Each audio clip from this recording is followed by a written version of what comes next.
Here's a Singer Model 348 from the late 60s in Robin Egg Blue. This thing's in decent condition. Um, it's a zigzag and straight. We have our stitch width, our needle position, our bobbin winder. We switch over to wind it, and we have our stitch length and our on and off button here. And it'll take cams, but this one didn't come with any cams. However, I went to an antique store. I got this machine last Tuesday. I went to an antique store Saturday and found an accessory box for a Stylist Model 478, and those cams work in the 348. Now here's all the cams that came in that box. We have a variety here, different kind of stitches. I don't think I have any like that. I have something similar to that, maybe something similar to that one. Definitely I have that one. But yeah, there's a whole bunch. And then some feet, and a seam guide, and another feed dog cover, and more feed here. And I don't know if that's a new double twin needle or not. Some more needles. And a dime from 1966. And then this return, this slip the factory should it be necessary to call attention to any discrepancies in regard to content of this package. You don't see that stuff anymore. And some used needles there. But that's what the box looked like. Caught my attention. And when I opened it up and saw these cams, I thought, that looks like it would fit in that machine I just got. And sure enough, it does.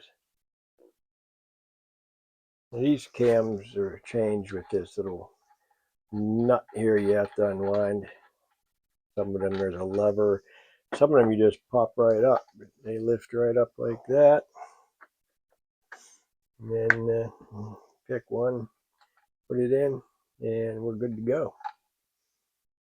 I'll just keep that one in. I don't use cams, but if I'm going to have a machine that takes them, then I want to have them.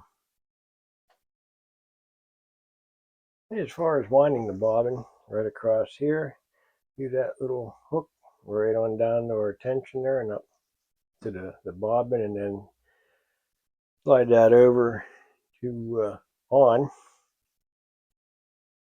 And then this came out of a cabinet, so it has that deal. I can't use my foot.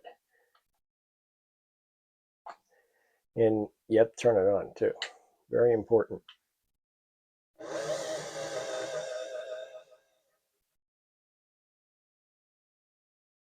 Okay, wind's good. Well, since I don't have a manual, I'm going to assume this goes in counterclockwise. And then there's a little slot there we got to go through. And that should be how it goes in. We'll find out if that's right or not. And as far as threading goes, one little hook here to get in, and then around we have two places that we can put our thread there, because it'll take a twin needle. So just pick either one if you're using just one needle, and it's going to come up just like a standard one. You got to catch that spring down through that little, into that groove right there, and up to the pickup arm. Down through this goes front to back, and then down through this little hoop there, and then the needle from front to back.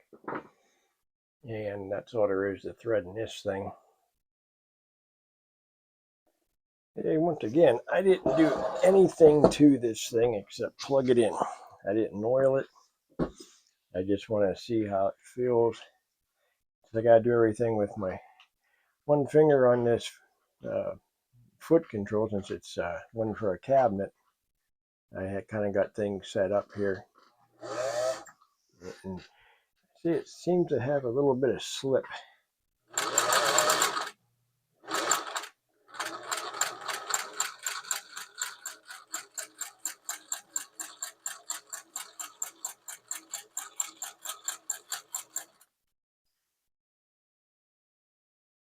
All right, well, that's not horrible. Again, for doing nothing to it except plugging it in. I mean, it's not bad. I mean, you know, I did nothing. So with a little bit of, I think I'll take it apart, oil it up, and see why it's slipping like that. And then again, just trying to use this button with your finger. You don't really have much control uh, like you do with the, if it was in a cabinet or you have an actual foot pedal. So not bad.